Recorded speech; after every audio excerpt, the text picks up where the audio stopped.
Hello, extra time. You're part to the league not to get a hug because it damages your reputation. It makes people, when they read it, just laugh at you. The single club, they're playing in the League One and they're playing in the Europa League and they're credited to the game in this country. Maybe we should get Stephen Kenny down to manage the Irish team. Welcome everybody to an episode of the ExtraTime.com podcast. Your host Luke Jordan. This week on the show is like to welcome on Perth Glory midfielder Aaron McEneff. We'll hear from him later on. We also hear from Macdara Ferris on his trip in Istanbul as he reported on the Champions League Final for us for extra time. So look forward to hearing that. But first we're going to start the Irish games. A big week for Stephen Kenny. Greece on Friday night, Gibraltar Monday night, but the big game really is this Friday against Greece. You know, could be make or break. And we're delighted to hear from Paul O'Hare, who's now in Athens. Paul, how are you? Good, thanks, Luke. Yeah, well. How's Athens treating you so far? Just flew in? Good, yeah. We just got in. We'd been in Antalya in Turkey since Saturday. Well, the media had been there since Saturday morning. The team had obviously been out there since the Monday before. So they got kind of maybe 6 days in before we arrived. And then they trained again up until Wednesday. Up until today, actually, sorry. They were training in Antalya early this morning at around 9 o'clock, and then they were flying into Athens later this afternoon around 3 o'clock. Yeah, so they're bedding in as well, and everyone's bedding in. Haven't seen any Ireland fans yet, but we only got in here at about 4 a.m. from Turkey this morning, so haven't seen too much of the place yet, or haven't seen any Ireland fans. But I think there's about 2,600 due in. So. What are your thoughts on the squad from looking at it so far? Any surprise omissions? I don't know about surprise omissions. There seems to be the danger with these training camps that you can do is, I think Stephen Kenny kind of was maybe reflecting back on last summer's 4 Nations League games, and that opening game away to Armenia in Yerevan when they lost 1-0. Like the heat over there was stifling. The game was a lot earlier in the day than it's going to be. From memory, it was a lot earlier in the day than it's going to be tomorrow night, on Friday night. The kickoff in Athens is going to be 9:45. And actually, the heat, I don't think the heat is going to be massively.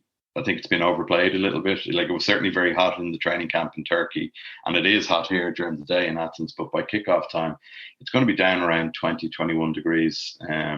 It's not going to be stifling hot.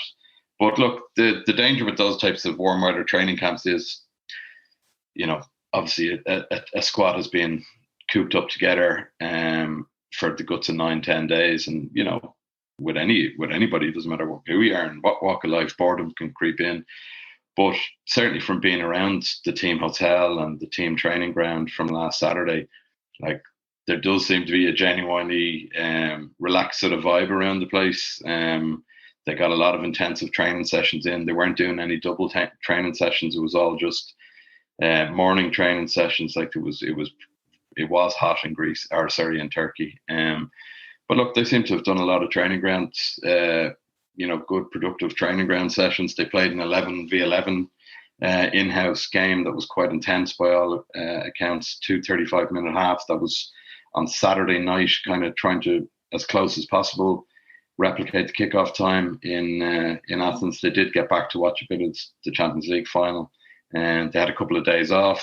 All right, during the week, and there was plenty of golf and water polo and all that type of stuff going on, pool and table tennis and whatever. But look, it seemed to be a useful exercise, certainly from the players, from the staff, from the manager.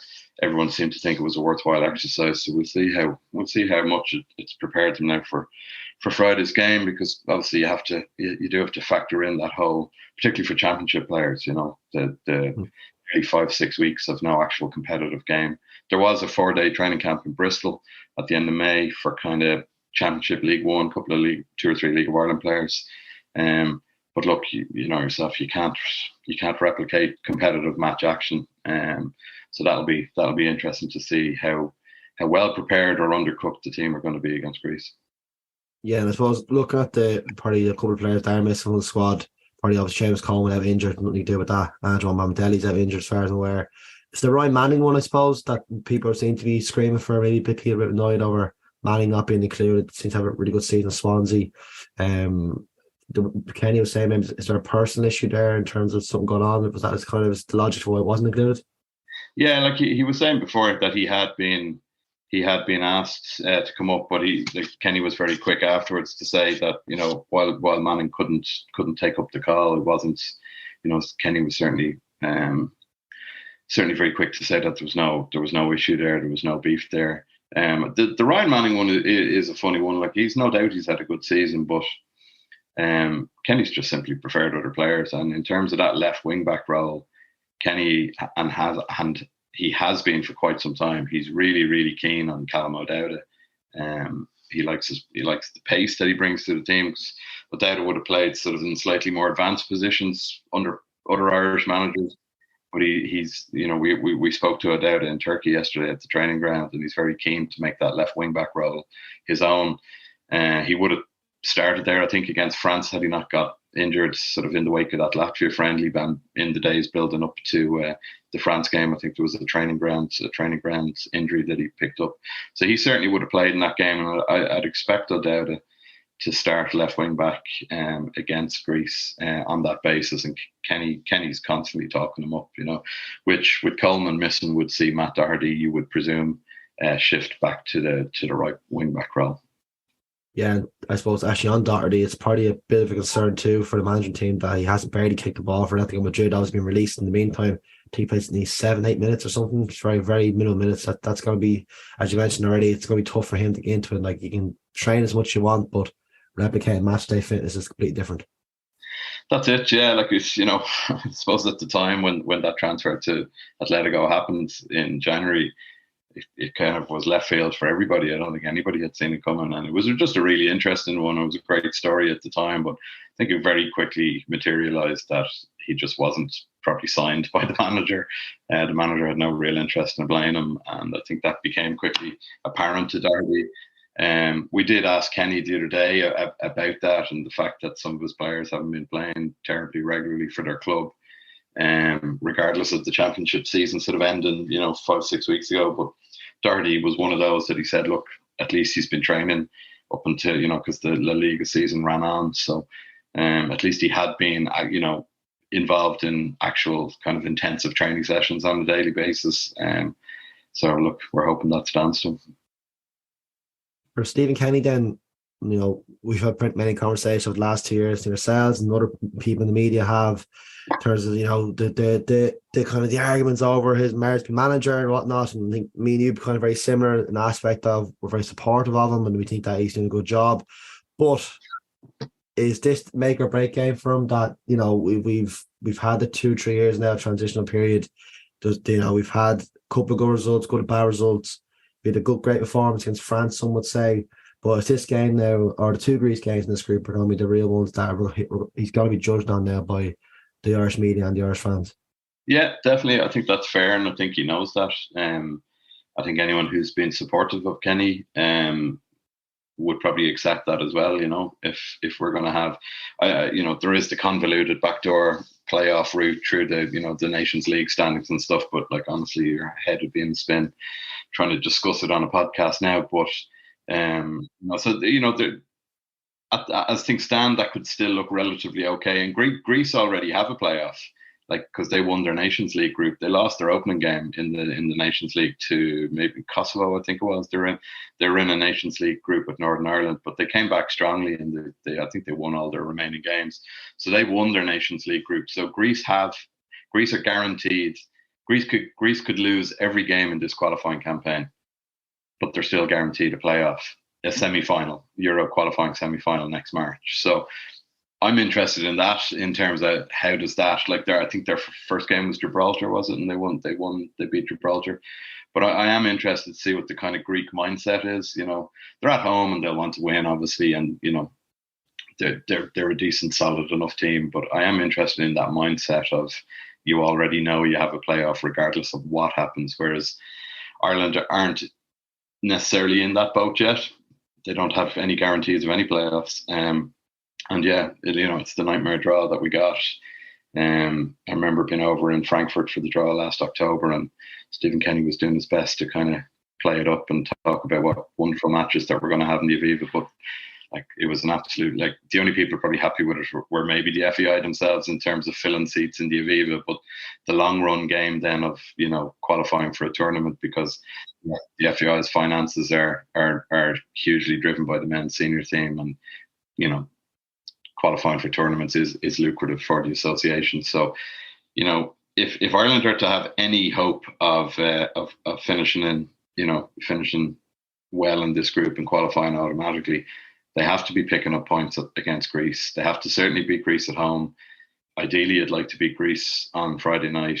A draw may not be the worst result, providing you back it up, obviously, with a win against Gibraltar, which everyone would expect.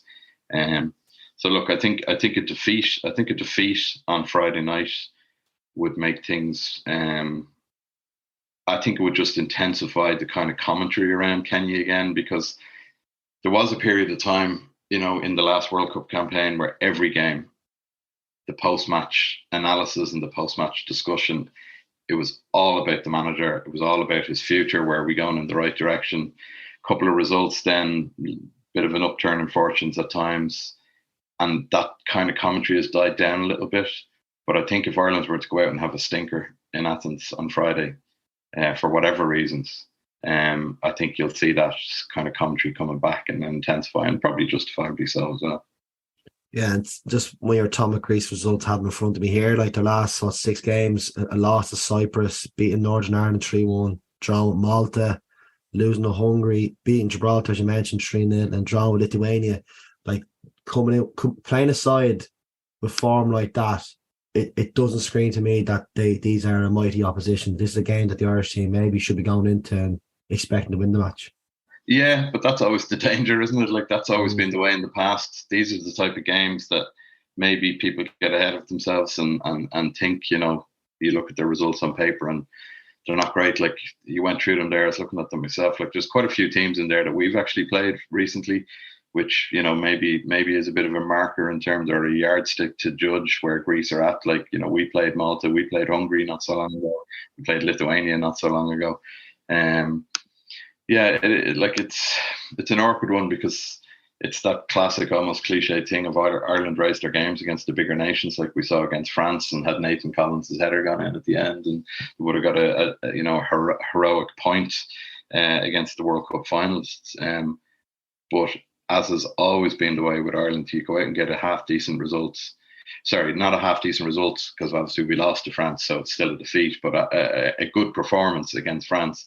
Can you now go and back that up? And I think that's always been the issue with Kenny and his teams, in that for all the good of kind of bringing through young players and all the, you know, kind of talk from Kenny, you know, bigging up these players, it's just their inability to kind of develop any consistent streak that has, you know, it's always one step forward, 2 steps back, and that just has to be the realistic fear going into this game. That, you know, Nathan Collins spoke to us. We had a sit-down interview with Nathan Collins in the team hotel in Turkey last week, and he was sort of saying, you know, the blueprint for Ireland in Athens is the France game, and we have to replicate that sort of performance. But it's only natural that you're really going to raise your game and raise your performance against such a big nation as France, particularly, you know, that World Cup final was so fresh in everyone's minds with Argentina, and, you know, was it a good time to play France? World Cup hangover, blah, blah, blah. And of course, everyone's going to be up for that. The crowds, David, I'm sure you were there. Like, it was absolutely just, I haven't, this is the best atmosphere in the Aviva that I've experienced in years. But then you go out to Greece now. Can you back it up? Can you get a win? Can you get a 1-0 win or whatever? You know, that's where it's at, you know, and history doesn't always show that we were able to kind of pull results out of the fire in games like these, you know. I'm confident enough. I just think the whole June windows for international football, it's just, there's so many questions in terms of just player fitness and lack of match sharpness. And the Greek league played a lot later, you know. Their players are going to be pretty fresh and match fit. Which all sounds like excuses before the ball's been kicked, but I think they're relevant factors. But what I would not like to see is if Ireland were to lose and then Kenny or the players start pointing to the fact that we didn't have anything for 6 weeks. We'd no matches, we'd know this, we'd know that. They took on that training camp for 9-10 days, and they've trained accordingly, and they played an in-house game. They were trying to get a friendly against a sort of a team out in this region, but it didn't materialise. I think Kyrgyzstan's under 23s, Kenny said to us, had offered to play, but once they checked their results, they kind of realised that they weren't really up to the level that they were looking for.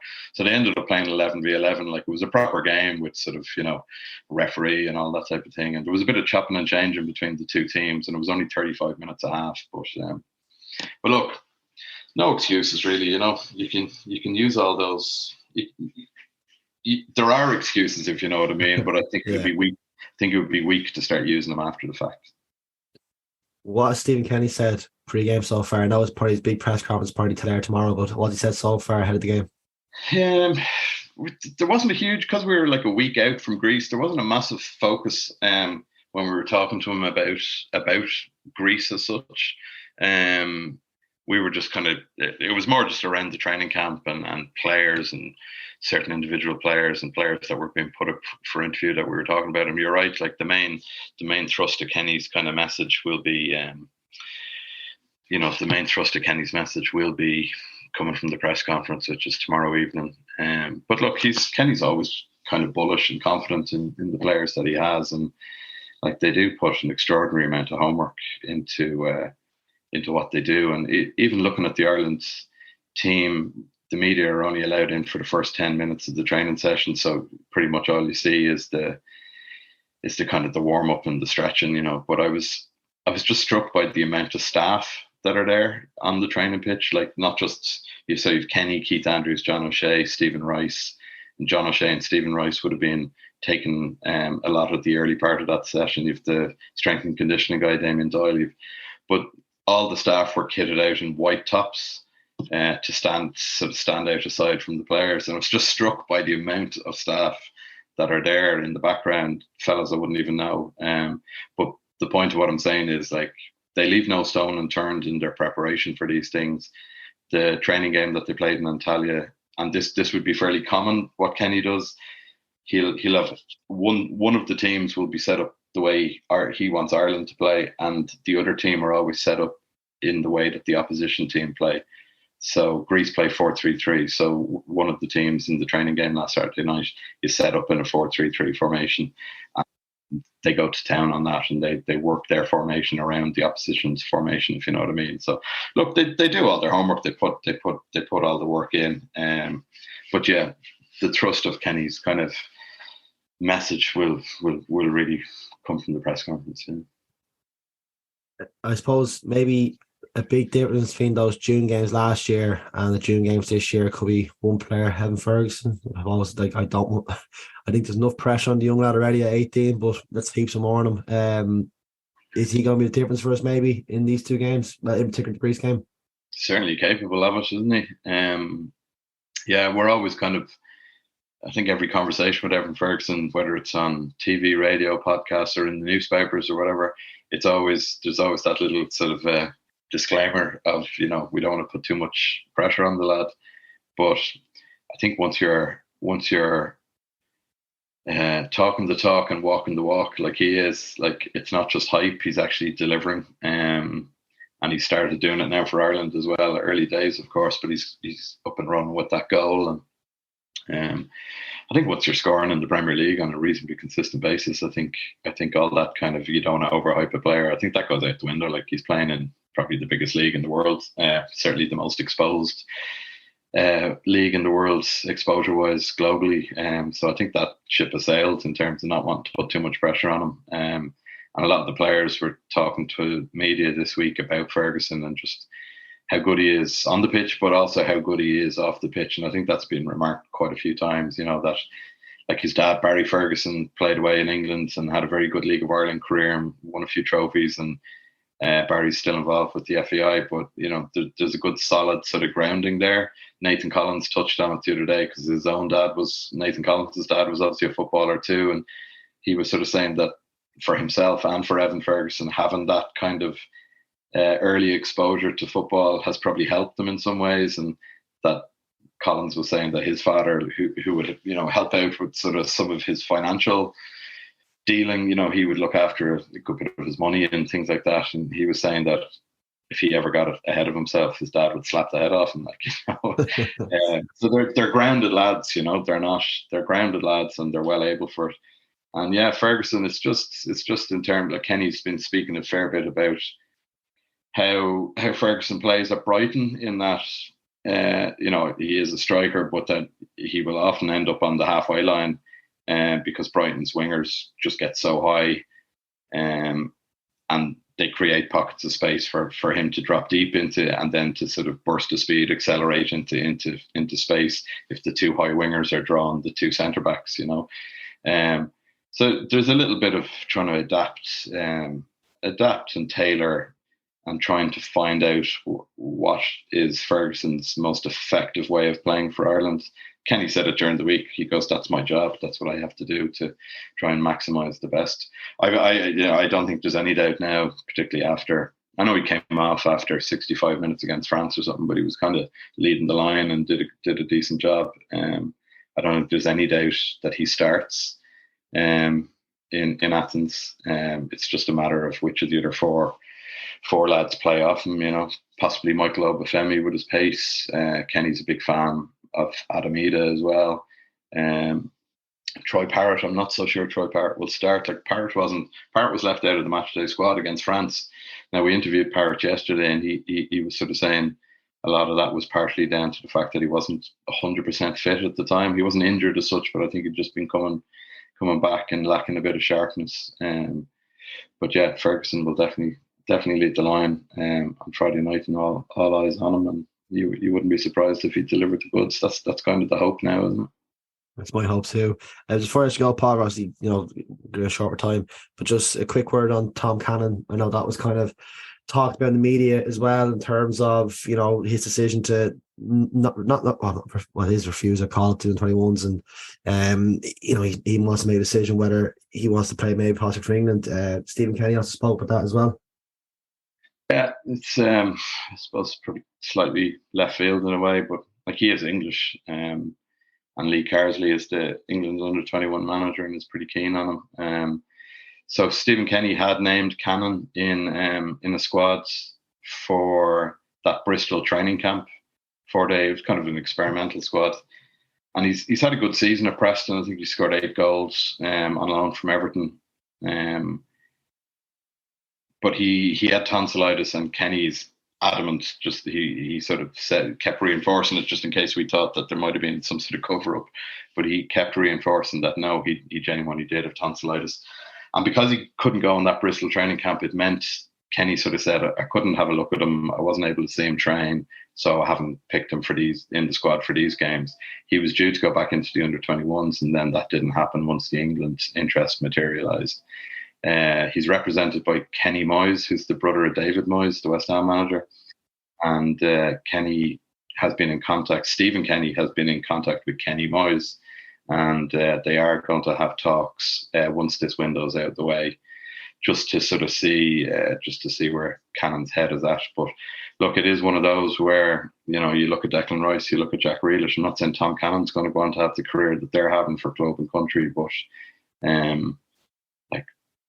simple brass tacks of it are that an England player, an England international, in terms of players making money, it's day and night. So you have to weigh up whether you want to win 70, 60, 70, 80 caps for a country, or whether you want to go on and try and have an international career with the country you were born in, and possibly reap the financial rewards from that. Troy Parrott played with him at Preston this season, and we asked Parrott yesterday about Cannon, and he just sort of said that he had no insight into what was happening. He got the impression. We asked him, were they close, and he said, look, we played and trained every day. We weren't best pals, but we were good teammates and whatever. And he was raving about his qualities in terms of the pace he has, his finishing ability.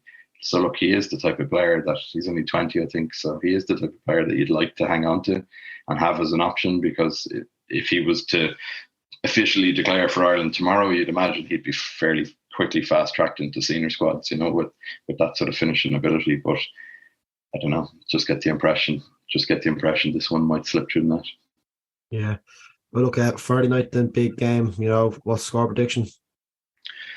Score prediction. I'm going to sit in the fence and go with a 1-1 draw.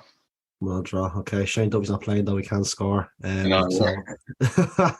I'll be optimistic. I'll say 2-0. 2-0. Paul, thanks for coming on. We'll chat again after the games. Good man, Luke. Thanks a million. And there's kind of a lot of grumbling about maybe we don't have enough Premier League players, but in terms of the Championship, But what's the point in grumbling about it? But the step I can't hold about it, can I? If they're not playing the Premier, what's the point of me grumbling? The step up to international football from the Championship, is it easily managed? Well, I tell you back there when we played in 2002, what's the point of me grumbling? We had lads who were all at the bottom of the Premier, real scrapping away, Kinse and Matty Holland and Gary Breen, who hadn't even got a club. What's the point of me grumbling? So I don't subscribe to that, you just... Whatever it is, whatever I've got, I'll get them together and make the best of them and try and make sure we qualify. Grumbling is not one of the things I do. You can subscribe to each new episode of the ExtraTime.ie Sportscast on iTunes. Please give a rating or add a comment there to let us know your views. Welcome back to part 2. We're delighted to welcome onto the show now Perth Glory midfield player Aaron McEneff. Aaron, how are you? All good. How's things with yourself? Thanks for having me on. All fine. I suppose before we can start, nice to be back in Ireland for a couple of days. No, it's been good. Look, to be honest, been back now a few weeks, and it was just good to get back and seeing family and stuff, because I hadn't been back at all since obviously going out last August. As you know, it's a fair trek to get back, so you're not running back on weekends off and stuff. But it's been a good break, and I've enjoyed it.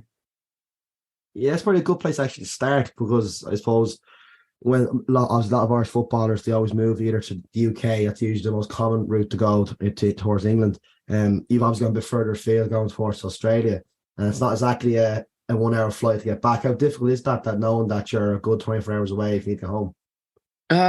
Well, it's you can look at it two ways. It's a day essentially, which in the grand scheme of things isn't too long, but then as you say, when you're in the UK and even other places in Europe, you can be home in an hour or a few hours. So there is a difference, and the plane journey is a bit of a trek, but I haven't found it too bad, to be honest. But we actually got a phone call, like my dad wasn't well, so ended up coming home a bit earlier than expected, and maybe that is hard whenever you are so far away at times. But no, it's been all right and as a whole, and I've enjoyed the experience so far. In terms of the move, I suppose from my own perspective, I was a bit surprised they made the move to Australia. How did that come about, that move? Well, you say you were surprised. I was surprised as well, to be honest.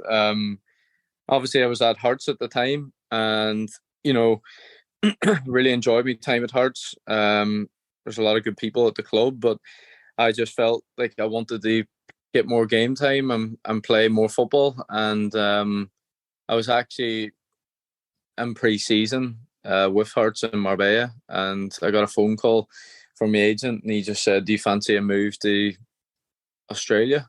And I thought it was a wind-up, to be honest.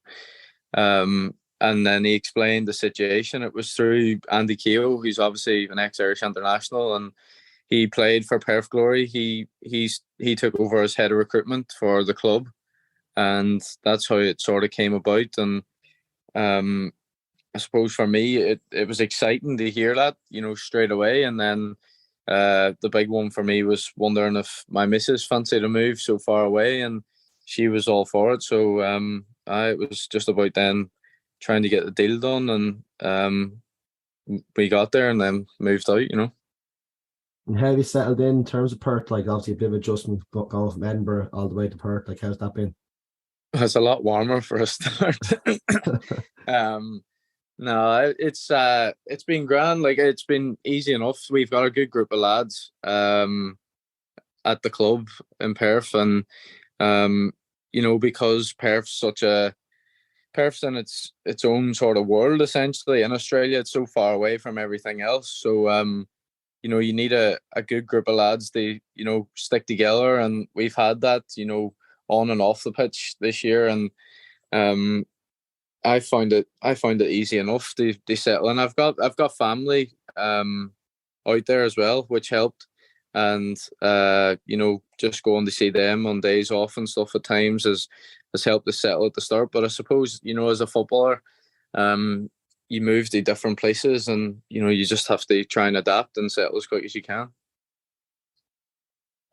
In terms of the standard of football, I suppose we'll talk about the club maybe in a sec. How have you found the standards? Like, 'cause I suppose maybe the perception over here would have been for years that it's, you go over there in your 30s, it's maybe a bit of a slower pace. What have you made the standard of Australian football over there?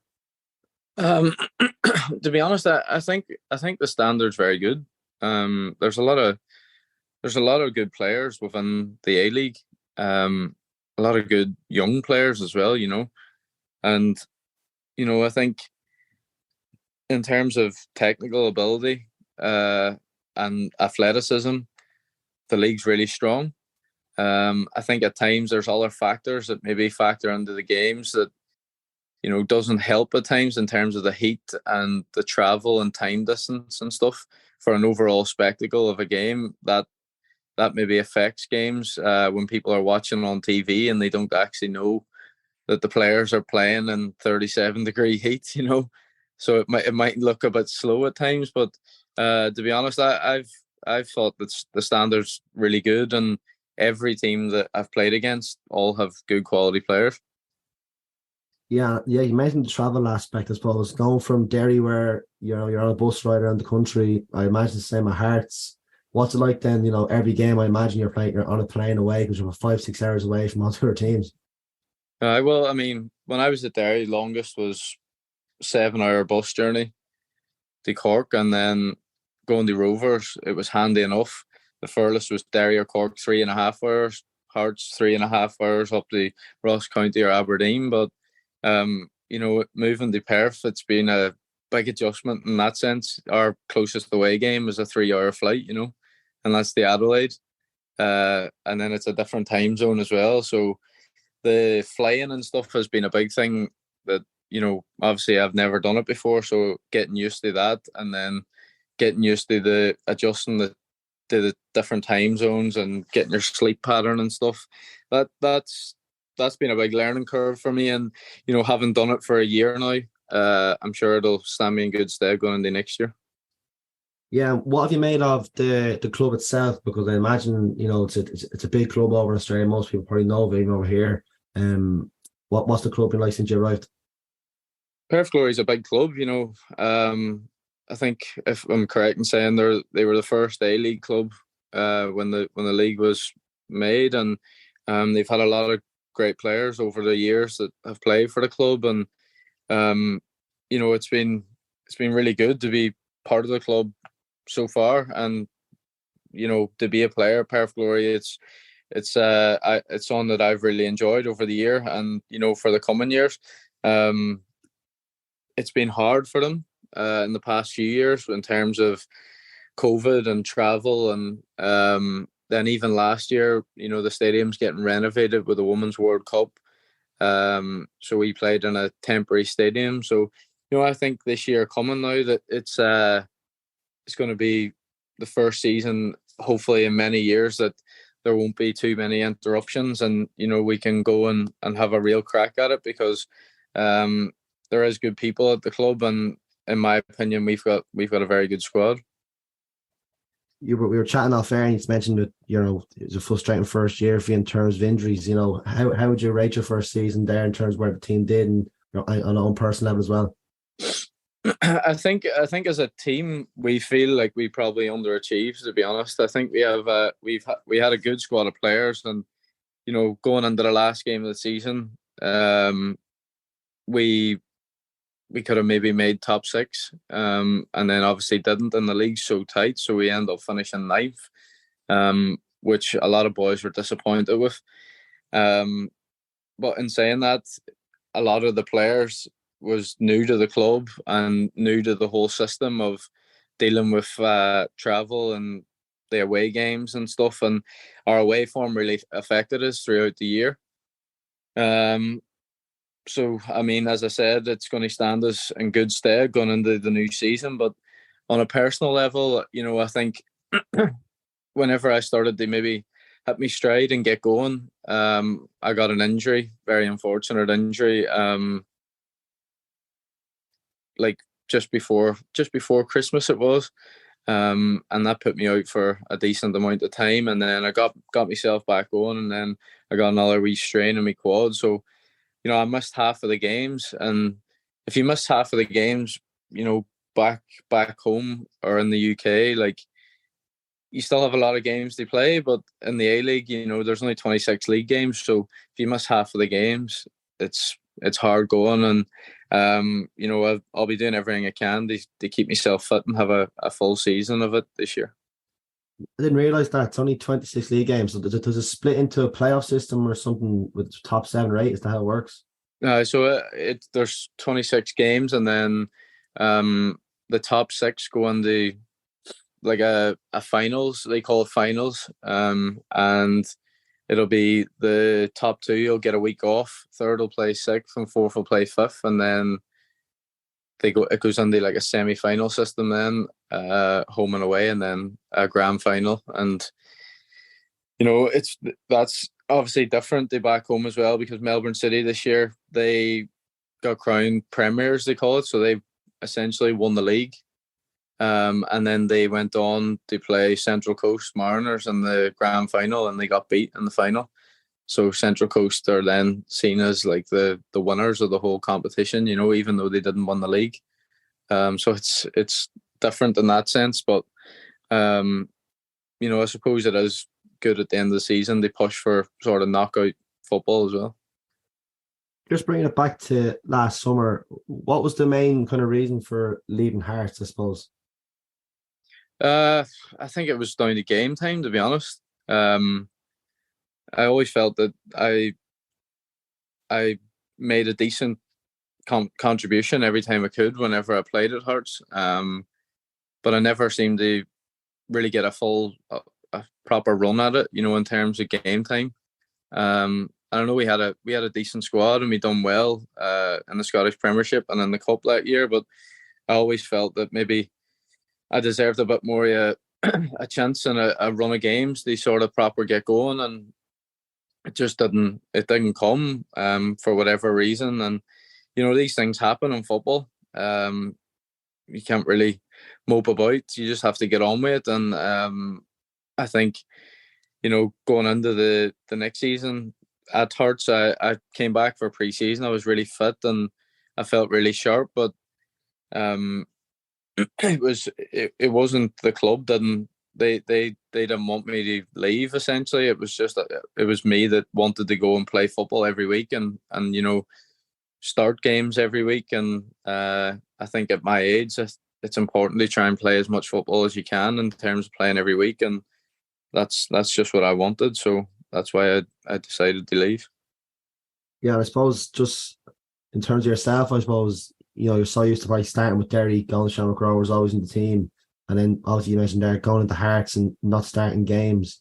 Is there conversations then had with Robbie Nielsen in charge? Do you knock on the door and say what's happening, what I need to do, or do you just bide your time? How did you approach it there?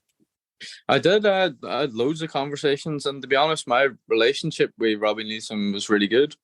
I had loads of conversations with him, and there was a lot of the times the team was just winning and doing well, and you have to bide your time. But then there was other times when I felt like I'd been doing really well in training and still not getting a start. But that, as I said before, that's just football. But I did enjoy my time at Hearts. I still have good relationships with a lot of the people at the club, and as I said before, I feel like I made a good contribution when I was at the club. What was it like playing in terms of going to Ibrox and going to Celtic Park for those away games?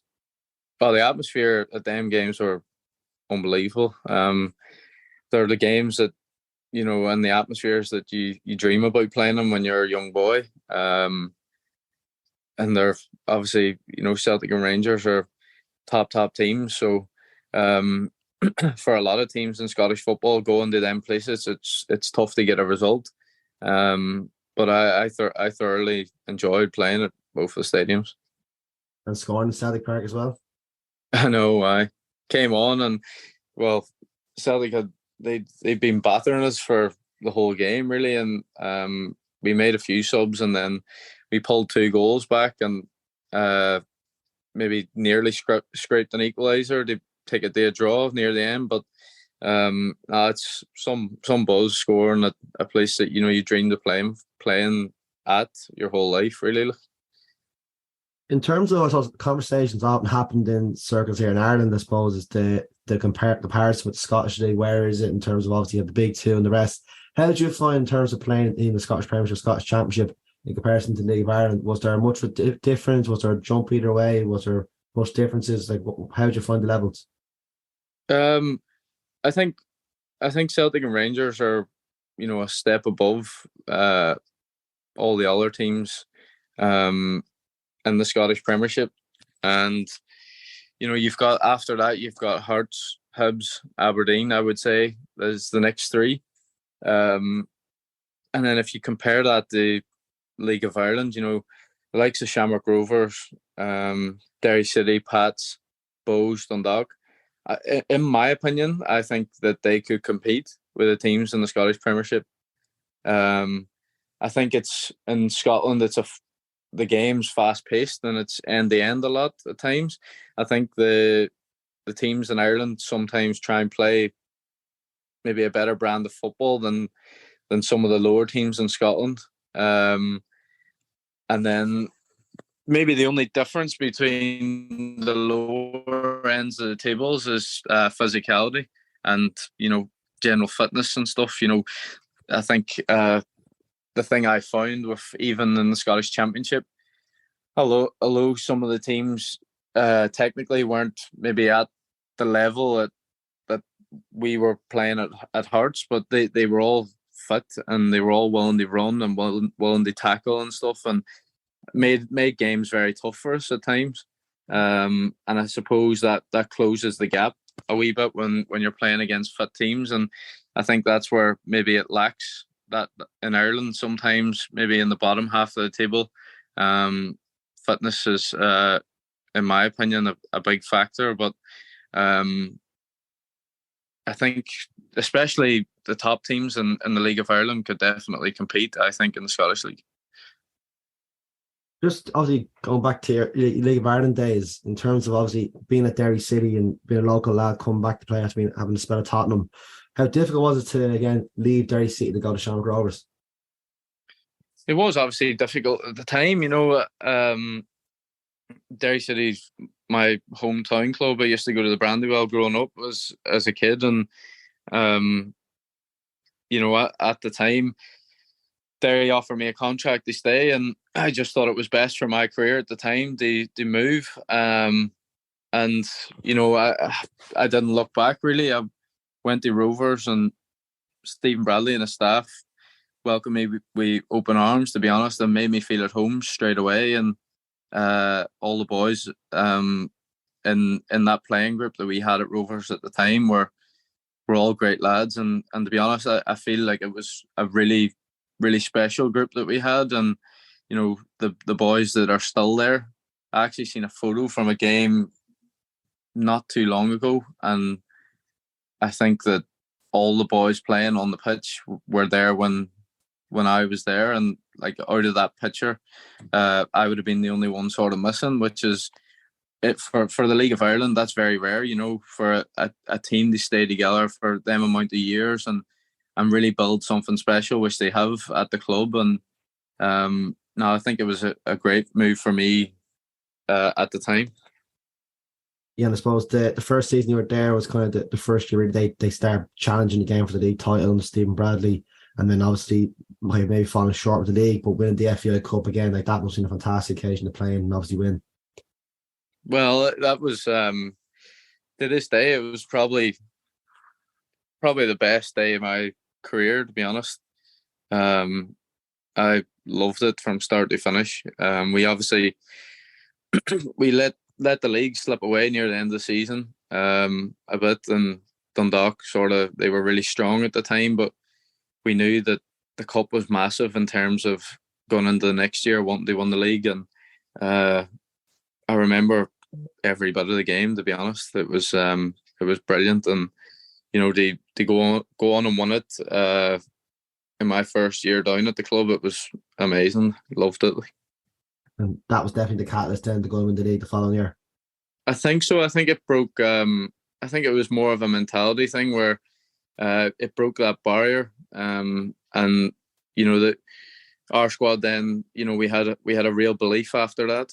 And even though the year after was obviously hampered with COVID and whatnot, but we started the league really, really strong. And COVID or not, I think we would have went on to win the league regardless. From looking from afar now in terms of where the league is going, I suppose, only gone a couple of years, but it's been a crazy couple of years in terms of the League of Ireland, where the crowds have gone up, like there's a bigger buzz, there seems to be much more interest in the league, whether it's a post-COVID boom or whatever it's been sustained since. What have you made of that in terms of like looking at the crowds? Even the Brandywell sold out every week, sold out in Tala, Patrick, and sold out Bowes. Like again, it must just be a case of like, I'd love to be there now where the crowds are sold out every week. It's brilliant to see, to be honest. And the product on the pitch is getting better and better every year. The players are getting better. There's a lot of good coaches in the league now. And as you say, stadiums are getting sold out every week, which is great to see. And I've seen a few people say that, in terms of maybe the pitches or the referees at times, like them standards have to come along with all the other standards for the league to progress. And living in Australia, it's hard with the time difference to watch the games live, but I do watch a lot of the games still. And since I've come home, I've been up to the Brandywell to watch Jordan play, and there is a real buzz about the place. So it's brilliant for the league because it's a great place it's a great league for players to play in, full stop. But, especially for younger players that want to do well and maybe kick on their careers, it's excellent. And, it's, as you say, it's only getting stronger. What have you made at Derry City so far this season? Derry's been really good this year. I think they've had a wee blip in their season the past few weeks. And, they've obviously gone into the break, needing to regroup and get maybe a few bodies back. And I think on a whole they've been really good. They play good football. I think the pitch at the Brandywell kills them at times. But I know I've been impressed watching some of their games, and it's good to see my own brother doing well whenever he plays, and he seems to be really enjoying his time at Derry so far, and he's got a few goals as well, which is good. In terms of the pitch, obviously, is it just a case of similar to Oriel Park? Is just in a bad way? A lot of complaints about that. Like, what have you heard in terms of what's wrong with the pitch?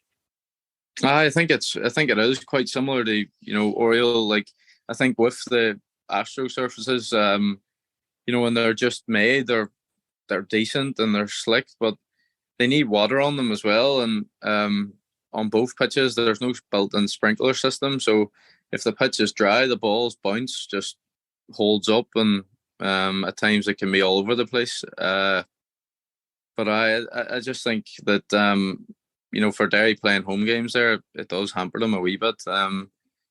You can always have the argument both teams have to play there, and a lot of people have told me, when I didn't actually see the game when Rovers played them up there, Rovers were really good on the pitch. So, as I say, you can have the argument both teams have to play on it. But I just think for the game that I was at, the last game there I was at, it was a lovely summer's evening, and fans are paying money to come out and watch good football. And a lot of the time, there's boys dealing with balls up around their kneecaps and stuff because of the bounce on the pitch, and it can be hard to watch at times. Like, when you look at that Derry City squad from afar, do you think it has the makes of it to challenge Rovers again and maybe pip them this year for the league, or do you think maybe are they still a bit short? I think as a whole, Rover squad's the strongest squad in the league. You know, the quality they have in their squad's excellent, and you know, they've got great depth coming off the bench. I think, you know, if you look at both starting 11s, you know, it's a really good game. And then, you know, Derry maybe lacks a wee bit of depth off the bench. I think they're still a wee bit in the building phase, but you know, there's been a lot of twists and turns so far in the league. You know, Rovers had a bad start, Derry had a good start, and now it's sort of Rovers hit their stride, and Derry sort of had a wee blip. So there's obviously a lot of points to play for. So it'll be interesting to see come the business end of the season. Looking ahead then for yourself, then obviously pre-season starting pretty soon, as you were saying. I'm flying back on Saturday, and back in again on Monday morning. So I'll be jet lagged going into the first day, but straight into pre-season, and we've got a friendly against West Ham at Optus Stadium on the 15th of July. So that'll be good to look forward to that. And then we've got it's a FFA Cup. It's like the National Cup basically of Australia.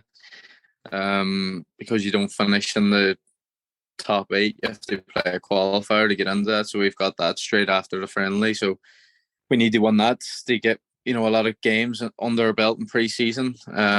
You know, that's the way it sort of works out there. The cup competition is needed for games. And then the season will start around the end of September, I think. So overall, it is a long pre-season, but you know, I'm just going to look forward to getting the head down, getting to work again. An opportunity possibly to mark Declan Rice if he's still there. He's not going to be there, is he? Surely not. Surely not. He'll be at Arsenal by next week. You never know. And last question, Aaron, for being great time. What's the aspirations then for Perth Glory this season? Is to make those kind of top 6 and get into that playoff system? I think our aim has to be definitely top 6, and then, you know, I think a big thing in saying to do that is we definitely need to improve our away form. It was awful last year. There's just no hiding the fact of it. So we definitely need to improve in our away form and you know, build on our home form this year. And I think top 6 is a very realistic target for us, and then we'll look at it from there. But Aaron, thanks for coming on the podcast, and we'll chat again soon. Thanks very much, Luke. Cheers, pal. Get in touch. You can email us at extratimelive@gmail.com or tag us on Instagram using the hashtag League of Ireland, or tweet us at Extra Time News. Let's do it. Welcome back to the third half. I'm delighted to say Macdara Ferris has arrived back in Ireland, and here he is. Macdara, how are you? Yeah, delighted to be back here in sunny Dublin. It's almost Istanbul weather here this week. Yeah, talking about Istanbul first of all, what was it like the city? Oh, amazing city to visit. If people haven't been there, I stayed on for a couple of days afterwards and did a few of the tourist stuff, which was a lot of visiting of mosques, I have to say.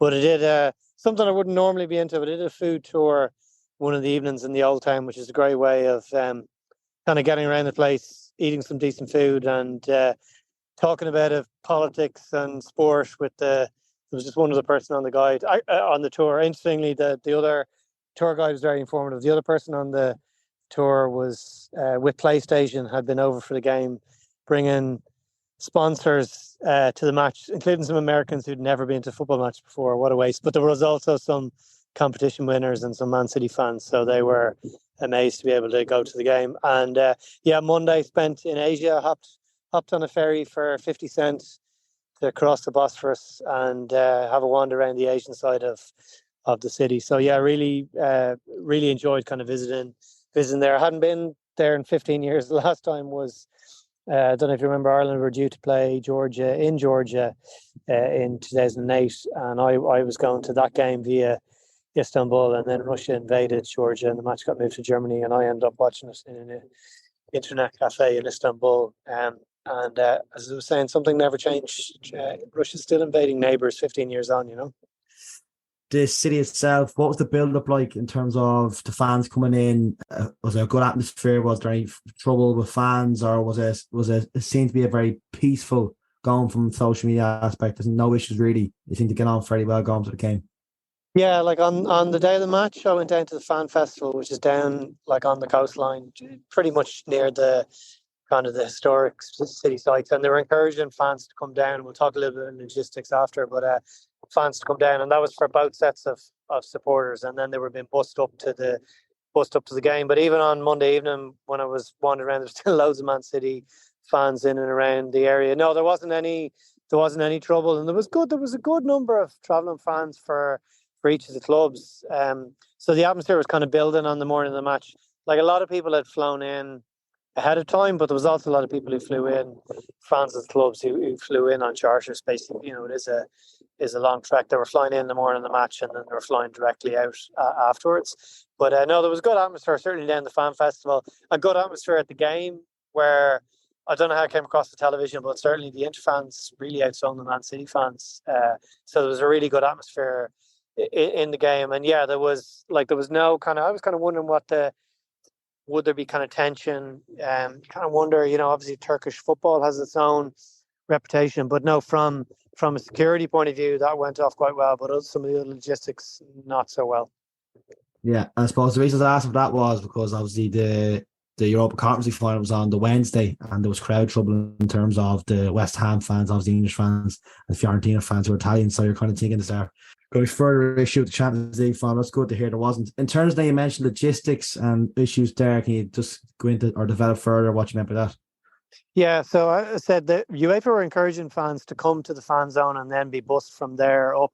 It was a 10 o'clock kickoff time local, the usual time here, 8 o'clock, 9 o'clock in continental Europe, and they're so far east that they're 2 hours ahead of us here in Ireland. So, but the problem is the stadium is 25 kilometers northwest of Istanbul, which is just a massive city. Like I think it's a population of about 18 million. And they didn't particularly want fans to travel out on the metro, which is how I got out there. I was out there the day before.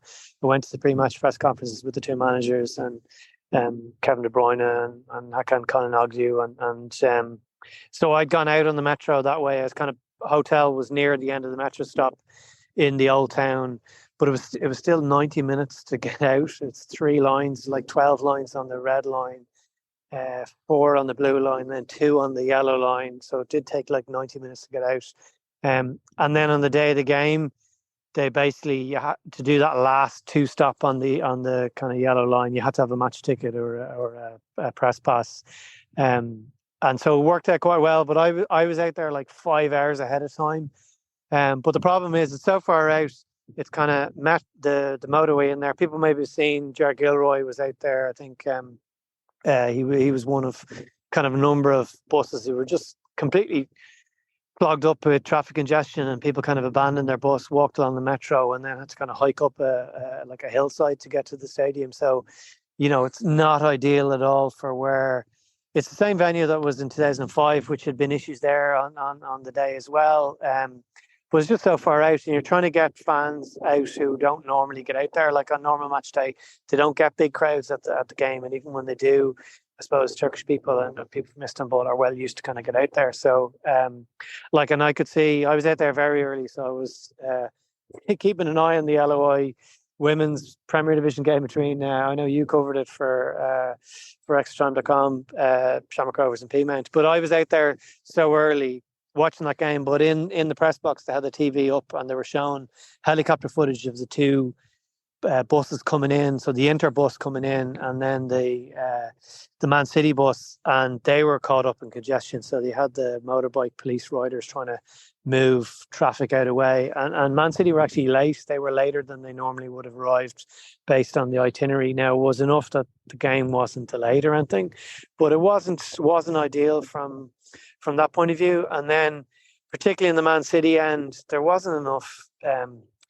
food and drink and even toilets. And on a normal match day, you'd be able to walk around the stadium, but the middle sections of both main stand and the opposite stand are kind of closed off for media and for also the corporate area, and people would kind of see that. So, really, it wasn't ideal. Like next year's finals in Wembley, that had its own issues around the Euros. So, but thankfully there wasn't like, could have been worse. Again, similar to last year, I think UEFA were probably lucky from that point of view that there wasn't anything more serious. But there's very few stadiums that can kind of hold this big one. I went out to the Besiktas Stadium, which is right in the city centre, lovely backdrop onto the Bosphorus. But that only holds 42,000, and not big enough for Champions League final. And some of the issues you mentioned, the kind of Conference League and the Europa League, those games were in quite small stadiums, and that was a bit of an issue. But thankfully, kind of logistics, there wasn't anything more serious than people being, really thirsty, which can be serious enough, I suppose. Temperature at kickoff was about still 25 degrees, and people have been sitting on buses or had hiked in. So far from ideal, but it wasn't delayed unlike last year, and it was definitely more serious last year, and only for really Liverpool fans kind of, looking after each other, because they knew what they were, what had happened at the club previously, and this time around probably lucky again something more serious didn't happen. Yeah, and I suppose just to add even further that, just when we were obviously going to meet up today, I had a quick read of the report from in the Guardian, and they had obviously taught the fans who were over there, obviously reporting for extra time. These guys obviously in the stands, and like little things like quotes I jotted down earlier on was like treating people like cat the Wayfarer. Taxi fares were costing up to €300 to get back at 3 o'clock in the morning because they ran out shuttle buses. You mentioned the drink in the bar.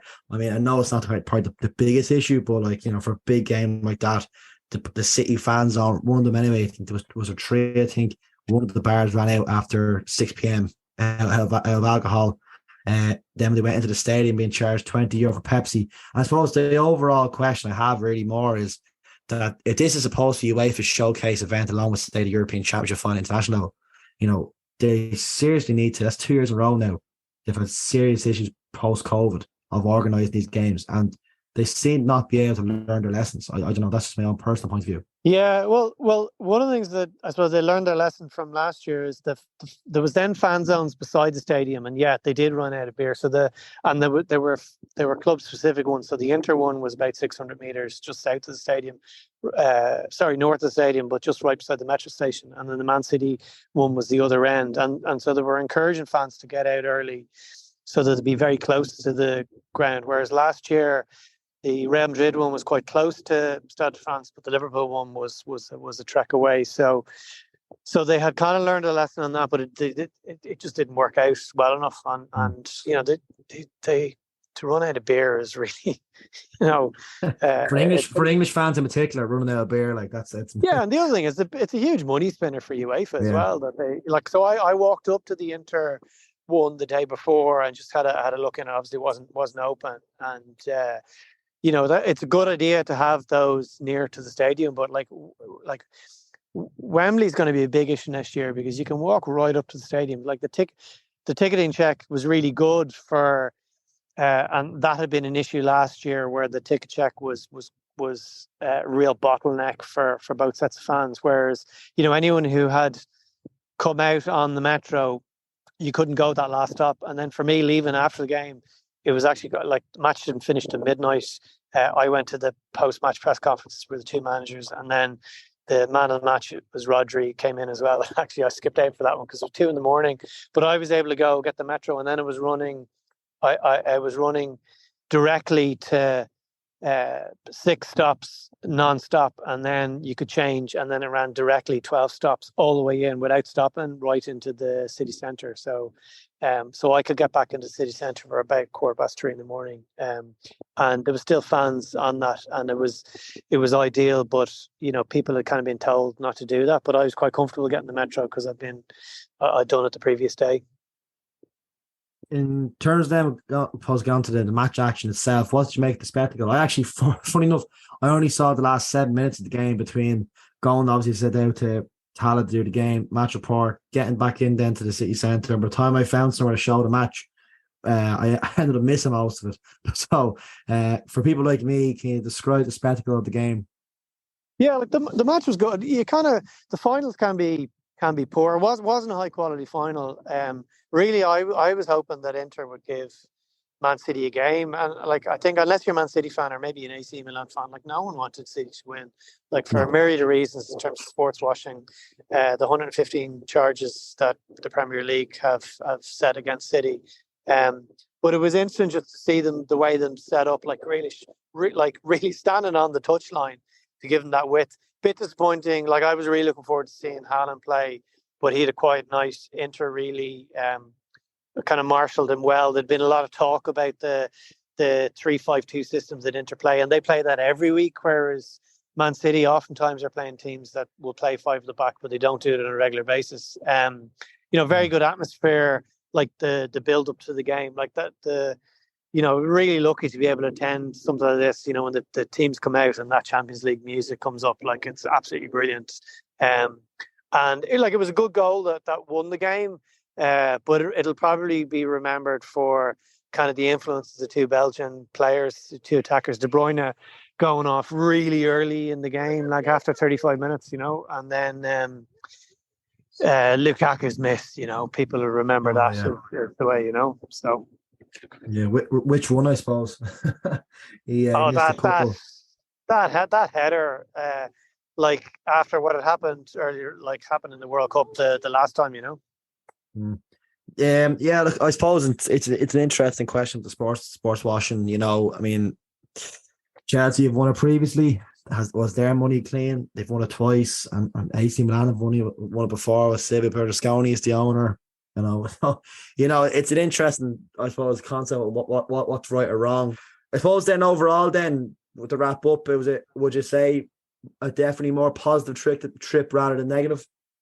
Oh, definitely. Like Inter gave them a really good game, and Man City were, they had to work hard to win what is their first Champions League, and you kind of wonder it certainly won't be their last. And then just the opportunity to hear Pep talk ahead of the game about how he was going to set his team up, and then afterwards, he kind of came across.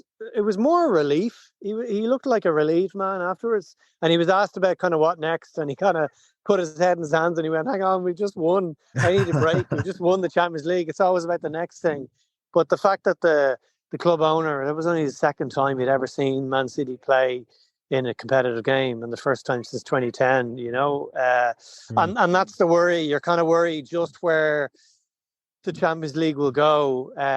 I think there's always the opportunity in a one-off game like a final that Inter could have won. And if Lukaku had buried that header and it had gone to extra time, and like City only used, I think, 2 subs on the night, so maybe they would have had more fresh legs to come on. But I think overall it's a great experience to see Man City in action, who are they are the best side in Europe. They probably should have won the Champions League probably last year, maybe the year before. And I think looking across how they did in this competition this year, they were worthy winners in relation to the team that they have. There's obviously the other things that are happening outside of the 11 players on the pitch and their manager, but I think it cemented his place as one of the best coaches ever, having won about Barcelona. He talked a little bit about that. He was as a player, he was part of the team that won their first European Cup, and to have won it twice before, but he hadn't won it since being coach in Barcelona with the very best player in the world in Messi. Had failed in Europe at Bayern, and certainly had deemed a failure at City up until now, but was obviously successful on the night on Saturday night. Before we wrap up, then maybe a couple of quick points. Thoughts on the game Friday night for the Irish game? Big game. Like, I think if we can get anything from it. I know their home record is really good. They haven't lost, I think, in 4 seasons or something. But I think to get a draw would be great. Coming into Monday's match, but it'll be difficult. But the squad, only Seamus Coleman is injured, but whether he was going to play or not, maybe he might have, because Matt Doherty had such little game time. But all in all, I know you were talking to Paul O'Hare earlier but I think the training camp's gone well. There's no injuries that they're carrying in that we didn't really know about. So it's kind of a positive it's as positive as it could be going into, a difficult game where a lot of the players have finished playing for a number of weeks. Yeah, and just suppose last minute throw, just a bit of breaking news coming through while we were chatting that St. Pat's have announced that Ian Birmingham's getting a testimonial game in September. That's a nice touch. Not many testimonials these days. Yeah, I think that's great to hear. Like, I think when you have players who've played for so long at one club, and you'll correct me if I'm wrong, but he is the record appearance player for St. Pat's, isn't he? Yeah, he's the all-time record holder. I actually had in the report here, 452 games for the club, won obviously a league title in 2013, 2 FAI Cups, 2 League Cups, and a President's Cup in 2014. So, again, most of the awards the Pats won the last 15 years, that man there was either lifting as captain or he was lifting the trophy himself. So it's a nice touch, I think. It's something I don't think it's kind of gone out of the game, bit testimonials. I think they're more common. The players in the likes of the Premier League who are Irish players, in recent years are earning so much money that the idea of having a testimonial is probably different from, players at other levels, and certainly players in the past. Yeah, probably. And I thought the idea behind it as well wasn't it the whole point was to give them kind of historically was to give them a lump sum of payment, and I suppose these days if it's testimonial it's more for charity, I guess. But yeah, so there's usually a charity element. So I don't know if there is in this case. Anyway, we'll leave it there. Macdara, it's good to chat to you. Thanks, Luke. Thanks to Paul O'Hare. Thanks to Perth Glory midfield player Aaron McEneff for coming on too. And we'll chat to you all next week.